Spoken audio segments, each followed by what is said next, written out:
Master Tavern Keeper's History of the Old World.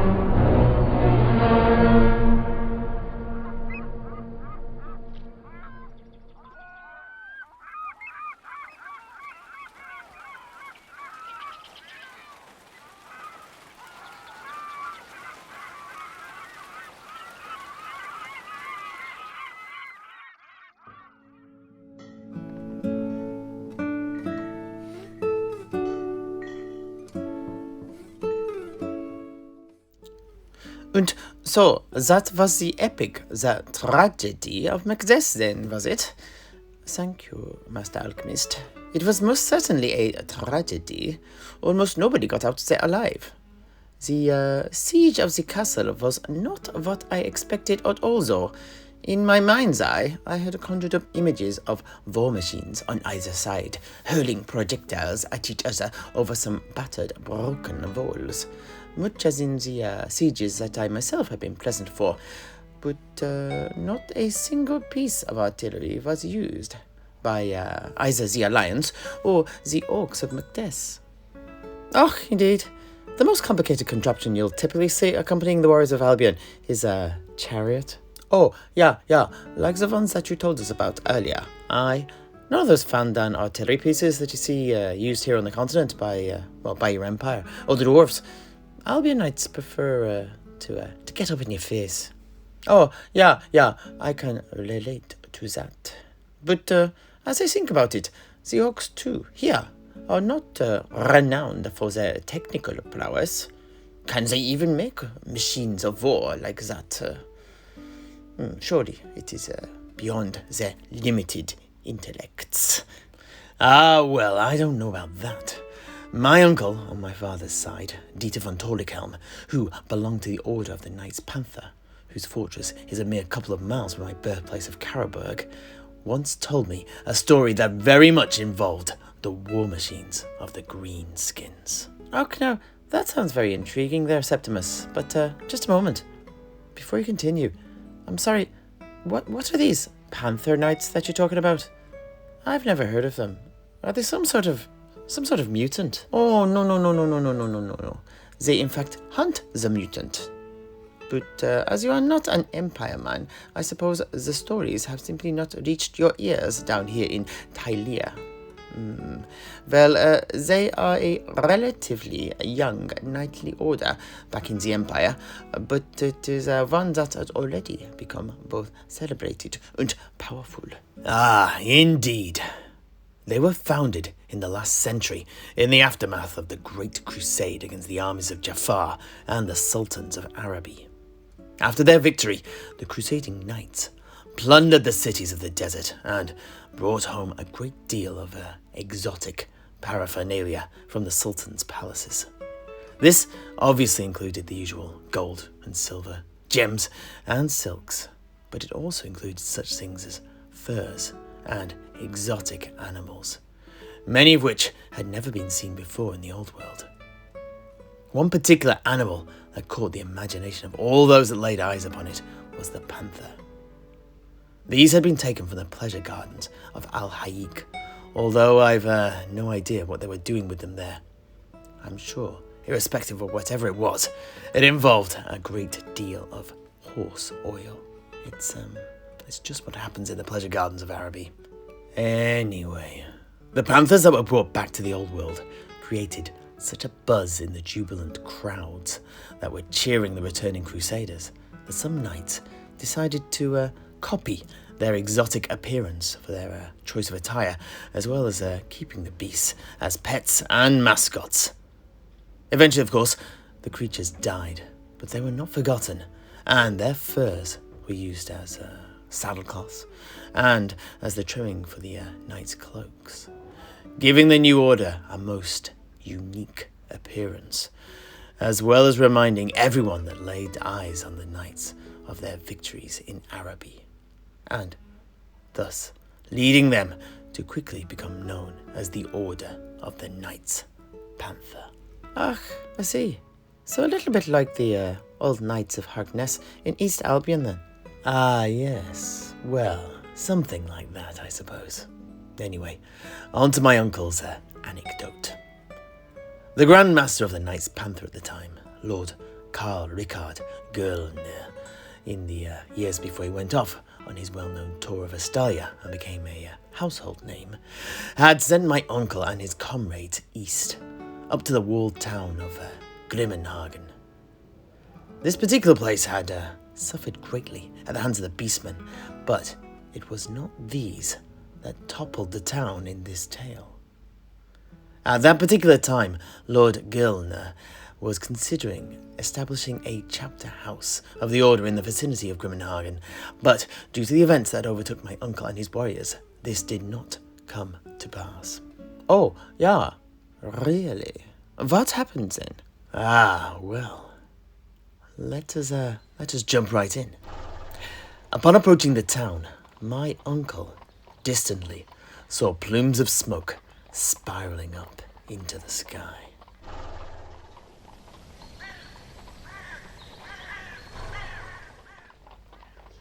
Hans, do you see the smoke? Yes, Dieter. To the north. Do you think it's coming from Grimmenhagen? No. That would be unfortunate. Let's find out. Knights, follow my lead. And with that, my uncle immediately urged his horse to pick up the pace, and his fellow knights tried their best to keep up with him as he galloped along the old Untergard road towards the town's main gate. As the knights cleared the forest to the east, they saw that the town was being besieged by an orc horde. The walls had been breached, and into a gaping hole that had been cleft in the town's defences, my uncle saw orc warriors pouring into the settlement, led by a larger one of their breed that he assumed was their war leader. We are already too late, Hans. The greenskins are in. However, at that very moment, just off to the side of the road, he saw a line of crude orc war machines standing silently. Apart from a few goblin slaves who were milling around, that is. Most of the orc members of each crew clearly having run off to join in the slaughter of the townsfolk. Anyway, at that moment, an idea blossomed in his mind. He halted the charge, told his plan to his comrades, and the Knights Panther quickly put it into effect. Now, this first saw the knights dismount, draw their swords, and wet their blades with goblin blood to seize control of the idle war machines. They appeared to be primitive catapults of some sort that used a large bent bow to hurl rocks at distant targets, and had clearly been used to knock a hole in the wall of Grimmenhagen. However, it was not only the war machines that the knights took possession of with the death of the goblins. There was also a rickety dray loaded up with casks of orc bitters. Oh, yeah, I have heard of the stuff. The old story goes that it was that which led to the invention of Rotgut. Ach, what's that then? Sounds most intriguing. Oh, yeah, well, I may have tried it a couple of times, but it is not my favourite tipple. Rotgut is a rather nasty spirit made in the numerous dingy stills across the empire. It is not a drink to savour. People only drink Rotgut with a single aim in mind. They drink to get stinking drunk. It is a pretty dangerous stuff, though, that leaves many drinkers permanently blind. But the story goes that after one of the incursions of chaos into the empire, some looters came upon a couple of casks of orc bitters, although they believed they'd found ordinary beer and began to drink themselves stilly on the stuff. It is said that 3 of them ended up going blind, and another died. But the rest had the time of their lives. Since that time, many men have tried to replicate the recipe with varying degrees of success, and more often than not, trails of blind and dead men left behind them. So not unlike some of your experiments in the field of alcohol then, Sedrik. Och, I knew you were going to bring that up. My concoctions have not killed anyone, a stress to add, though. Anyhow, I've had a think since our last tasting session, and I reckon I know where I went wrong. The next batch will be better. Wait, are you talking about that special beverage from Albion that I consumed yesterday? Ach, yes. Why? Did you try some? How was it? Yeah. To be frank, it was poisonous. But it did get you off your face, right? I don't know what you mean, but what it did do was this. It had me clamped to the latrine for longer than I would prefer. Anyway, gentlemen, as fascinating as this conversation is, shall I get back to my tale? Oh, yeah, please, Master Tavern Keeper, continue. Thank you. Well, my uncle then mounted his horse and left his fellow knights, although not before grabbing the musician's horn. Oh, yeah. I mean the one that you blow. Oh, yeah. I mean, it's a musical instrument. Oh, boring. But please, carry on, Master Tavern Keeper. Anyway, he took his unit's horn and also a large, burning torch and trotted out towards the breach in the town's wall, waving his torch about and tooting on the horn with all of his might. As you can imagine, this got the attention of the orcs, and it was the Horde's war chief that came back to investigate the noisy intruder, and, upon spying my uncle, pointed towards him and roared.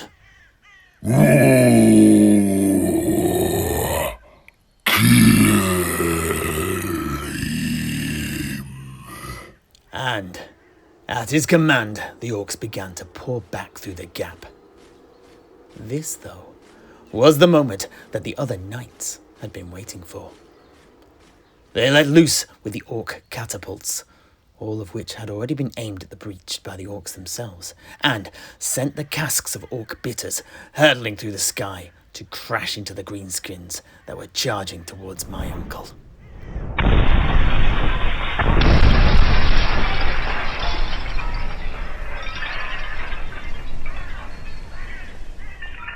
And each cask split upon impact, shattering as it hit the ground and spraying the nearby greenskins in the foul, flammable liquor.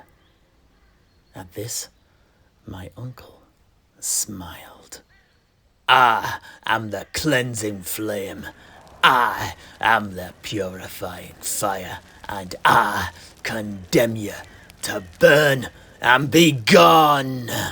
And with these words, he hurled his burning torch into the morass of orcs. The caustic, volatile liquid covering them burst into flames, and a tidal wave of fire swept over the charging greenskins and set ablaze to the whole lot of them. But my uncle did not wait to see if the fires would wipe out the horde. Instead, he blew one more time on the horn, summoning the other knights to him, before taking up his lance and aiming it at their burning enemies. Slowly, his horse moved forwards, picking up speed as it did so, as behind, growing louder and louder by the moment, came the galloping hooves of the rest of the Knights Panther. By the time that they reached my uncle, the whole unit was running at full pelt, straight towards the large orc war chief and his toughest warriors, who were cutting their way through their incandescent inferiors. Honor the Panther! Kill the greenskins!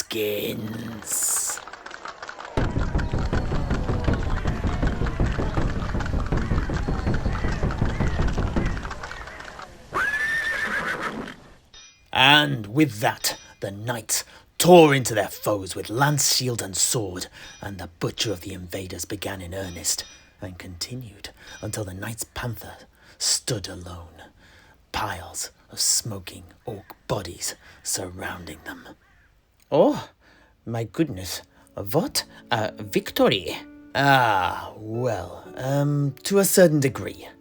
It was actually a bit of a double-edged sword, as many of the burning orcs tumbled into the wooden houses of the town, and, in their death throes, sparked off a great fire that burned through all of Grimhagen over the next 2 days, and all but razed the settlement.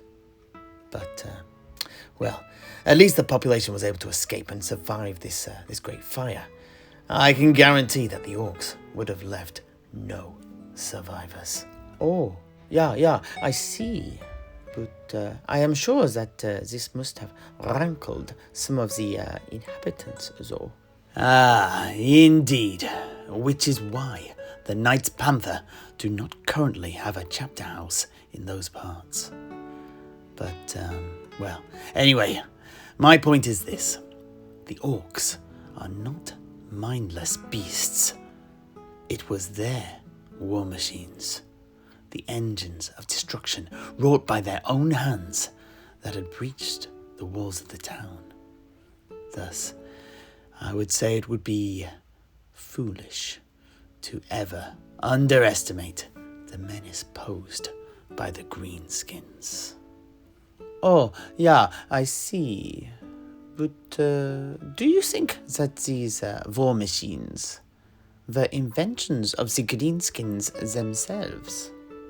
Perhaps they were stolen, or perhaps they were made by slaves. Ah, well, that is a good question, my friend. But alas, it is also something that we will never know. I doubt even if the greenskins living today know the answer to that. It will just have to remain a mystery, something lost in the mists of time.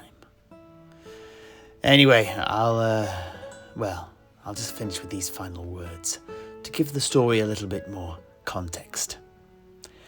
Now, these particular greenskins were no random collection of orcs.